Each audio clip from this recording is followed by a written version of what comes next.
قدم قدم پہ سلیبوں کے جال بچھا دو، قدم قدم پہ سلیبوں کے جال بچھا دو کہ سرکشی کو تو عادت ہے سر اٹھانے کی۔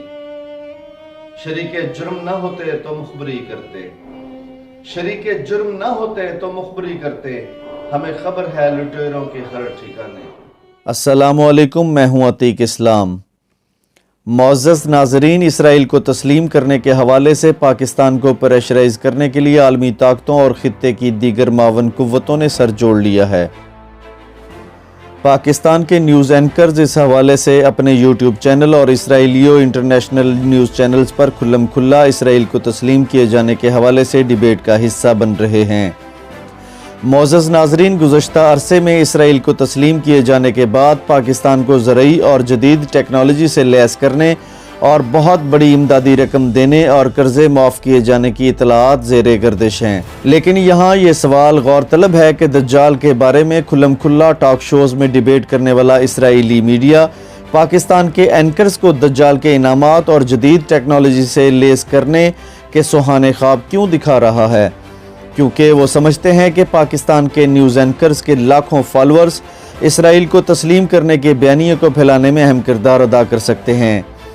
یہاں یہ سوال بھی زیر گردش ہے کہ طاغوتی قوتوں کے اربوں ڈالرز کا کتنا بڑا حصہ ان میڈیا طوائفوں کے حصے میں آئے گا، یہ کہنا قبل از وقت ہے۔ لیکن ہم آپ کو مبشر لقمان کے اسرائیلی ٹی وی i24 کو دیا گیا انٹرویو ضرور سنوائیں گے تاکہ پاکستان کے معزز ناظرین ان اینکرز کے مستقبل کا بہترین طریقے سے تعین کر سکیں۔ رپورٹ ملاحظہ کریں۔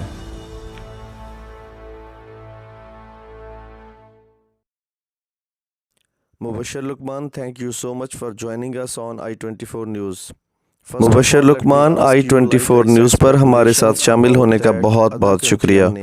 سب سے پہلے میں آپ سے پوچھتا ہوں، جیسے میں نے دوسرے ملک کے بارے میں کیا سرائی کی تھی، آپ پاکستان میں اسرائیل کو تسلیم کرنے کے بارے میں کیا سن رہے ہیں یا کیا سرائی کر رہے ہیں، یا آپ کو کیا لگتا ہے کہ جب عمران خان ان تبصروں کے ساتھ عوامی سطح پر جائیں گے تو کیا ان کو پذیرائی ملے گی؟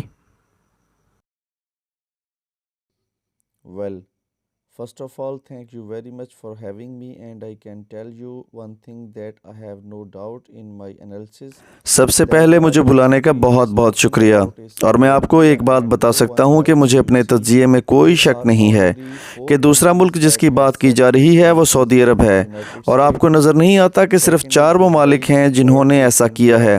پہلا ریاستہائے متحدہ امریکہ، دوسرا اسرائیل، تیسرا انڈیا اور چوتھا سعودی عرب ہے۔ اس کے علاوہ کوئی 5واں ملک نہیں ہے جس کا ہم پر اس قسم کا اثر و رسوخ ہے، لہٰذا ہم اسرائیل کے ساتھ کم سے کم سرکاری طور پر کوئی بات نہیں کر رہے، اور ہمیں یہ پسند نہیں ہے کہ ہم ہندوستان کے ساتھ تعاون کریں۔ یہ بات بہت آسان ہے۔ آپ جانتے ہو، ایک بار ریاستہائے متحدہ امریکہ کا نام آنے کے بعد دوسرا سعودی عرب ہے، اور مجھے لگتا ہے کہ عمران خان پر بہت سی قیاس آرائیاں ہو رہی ہیں۔ ابھی پاکستان کشش ثقل کا مرکز ہے، اور چاہے ہم اسے پسند کریں یا نہ کریں، پاکستان ایک اور بلاک کے بارے میں بات کر رہا ہے جو سعودیز کے ساتھ زیادہ اچھا تجربہ نہیں ہے۔ بنیادی طور پر اس میں ملائیشیا، ایران، ترکی اور پاکستان شامل ہے، اور ظاہر ہے کہ نیا بلاک اسرائیل کے تابوت میں آخری کیل تھا۔ اور پھر وزیر اعظم کا بیان آیا کہ ہم مکمل طور پر چینی لیب میں ہیں، امریکی نہیں، اور پھر سعودی عرب کے ساتھ ہمارے اختلافات ایک کھلا راز ہے، اور اب سعودی عرب 2 ماہ کے دوران 3 مواقع پر ہمیں مروڑنے کی کوشش کر چکا ہے، اور پچھلے 60 سالوں میں ایسا کوئی کام نہیں ہوا۔ سعودی عرب نے پاکستان کو اپنا ماتحت ملک سمجھا ہے، اور یہ پاکستان پر ہمیشہ سے ہی مسلط رہے ہیں، لیکن اس وقت چیزیں بدل رہی ہیں۔ عالمی طور پر جیو سیاسی صورتحال خطے میں سیاست کو بدل رہی ہے۔ ہمارا تنہا وسیلہ صرف پاکستان ہی نہیں ہے، اور میں نے خصوصی طور پر یہ سوال خود وزیر اعظم عمران خان سے کیا تھا، اور میں آپ کو ریکارڈ پر بتا رہا ہوں کہ میں نے وزیر اعظم عمران خان سے کہا کہ متحدہ عرب امارات اور اسرائیل نے ایک معاہدے پر پر دستخط کیے تھے اور میں نے کہا تھا کہ ہمیں اسرائیل سے دوستی کر لینی چاہیے، یہ ہمیں ان کے ساتھ کسی طرح کی تفہیم رکھنی چاہیے۔ اور وزیر اعظم نہایت سختی کے ساتھ باہر آئے۔ انہوں نے مجھے بتایا کہ جب تک جزوی مسئلہ حل نہیں ہوتا تب تک کچھ نہیں کیا جا سکتا۔ پوری تاریخ میں اسرائیل کے ساتھ ہمارا کوئی مصافحہ نہیں ہوا، مجھے انہوں نے یہ بتایا، اور بھی بہت سارے جرنلسٹ وہاں اس دوران میں موجود تھے۔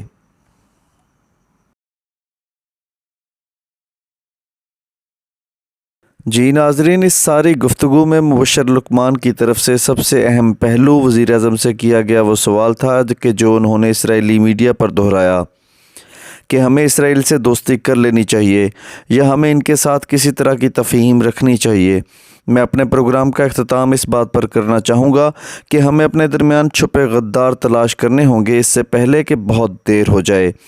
وہ غدار جنہوں نے نہ تو بانی پاکستان کے اقوال کا خیال رکھا جس میں انہوں نے اسرائیل کو سرے سے تسلیم کرنے سے انکار کر دیا تھا، اور نہ ہی پاکستان کی خود مختاری کا۔ اللہ سب کا حامی و ناصر ہو۔ اپنے میزبان عتیق اسلام کو اجازت دیں۔